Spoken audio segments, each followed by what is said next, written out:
Malam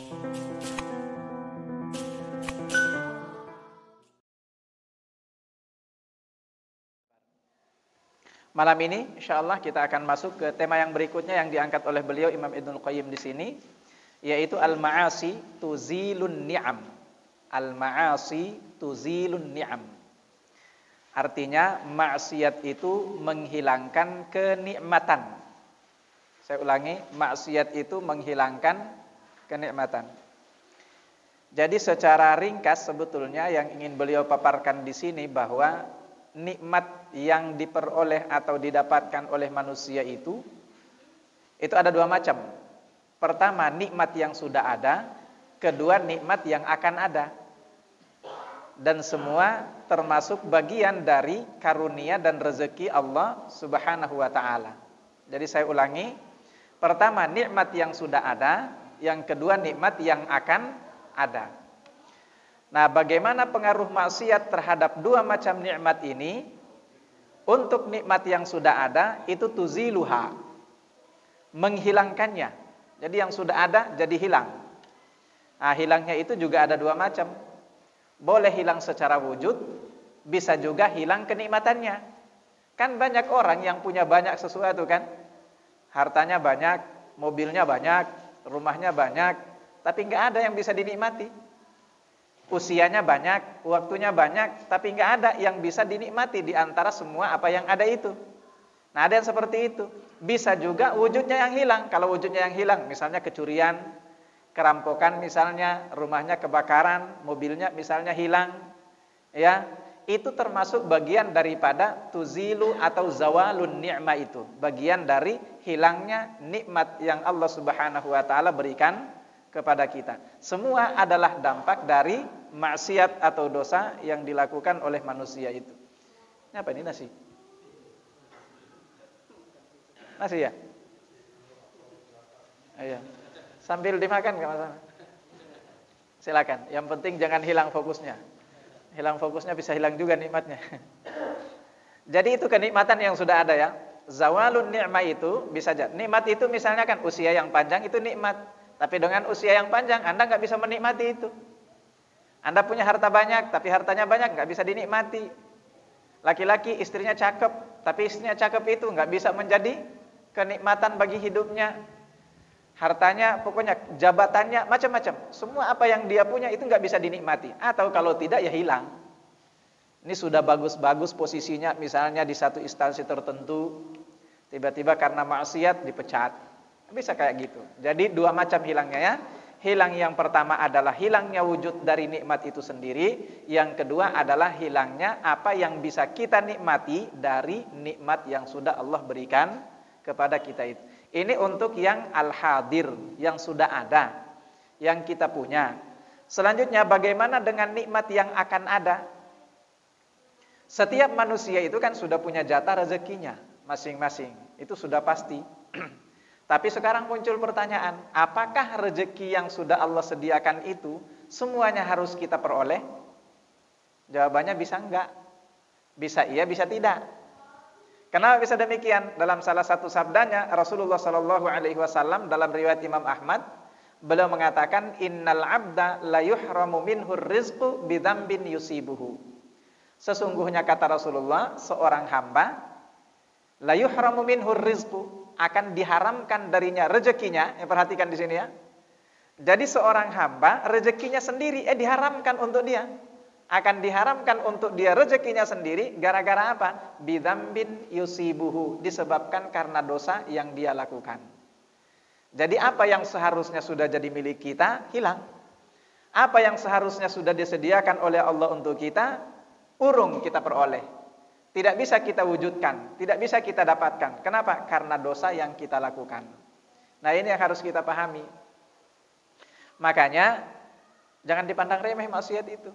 Jangan dipandang remeh dosa itu. Dan berulang-ulang saya katakan bahwa apa yang disampaikan oleh Imam Ibnul Qayyim di sini, ini semua terkait dengan orang beriman. Beliau nggak berbicara orang-orang kafir di sini. Yang beliau bicarakan di sini ya orang beriman tapi ahli maksiat. Orang beriman tapi banyak dosa. Kalau orang kafir mah nggak usah dibahas.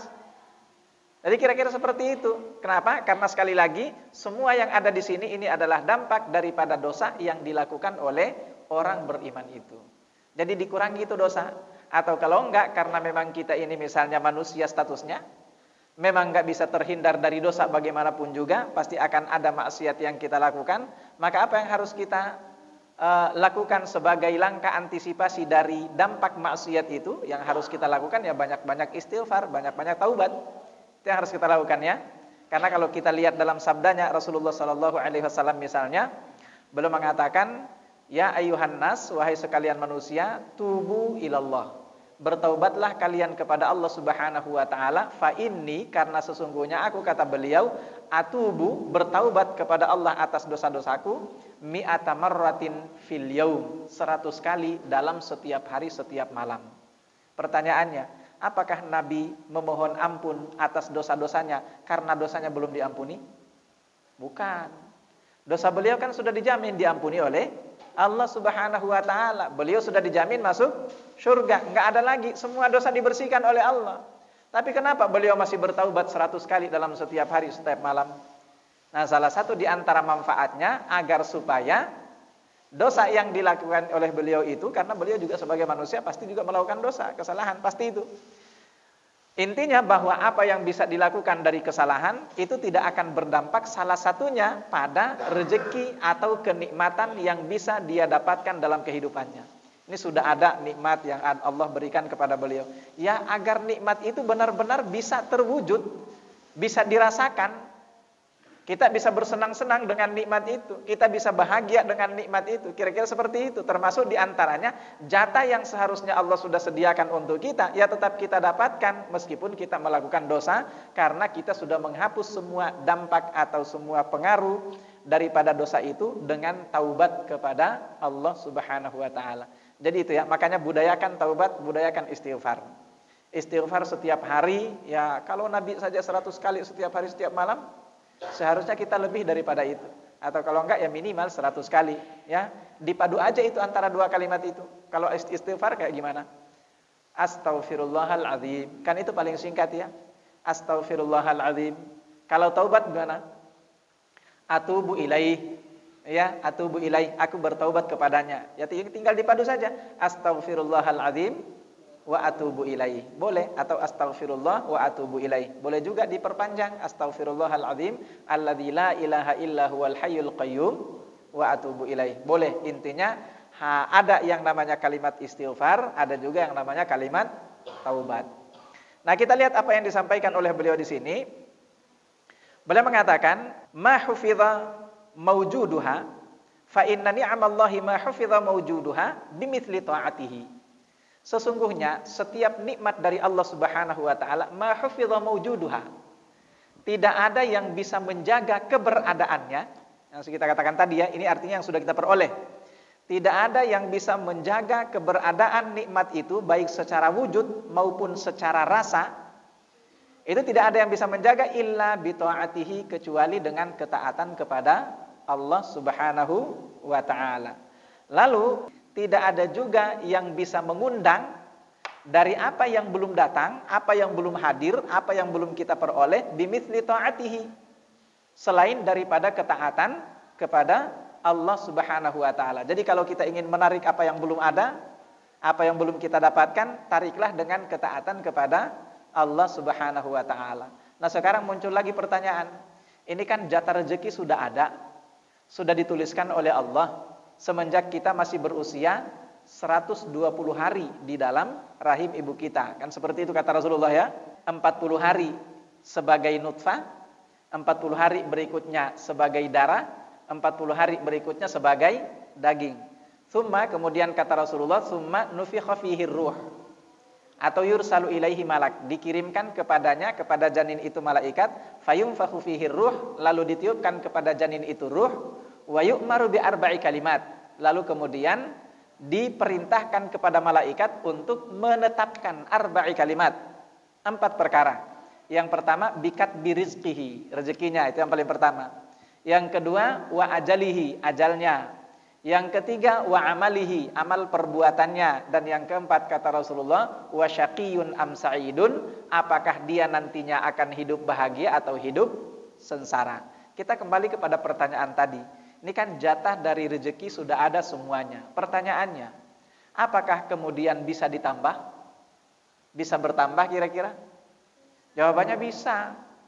Bisa bertambah. Tergantung apa? Ya juga tergantung ketaatan. Karena kata beliau di sini Imam Ibnu Qayyim, ya, tidak ada yang bisa mengundang mafquduha, apa yang belum ada, apa yang masih hilang, apa yang masih belum kita peroleh, belum ada di tangan kita. Tidak ada yang bisa mengundang itu semuanya kecuali ketaatan kepada Allah Subhanahu wa taala.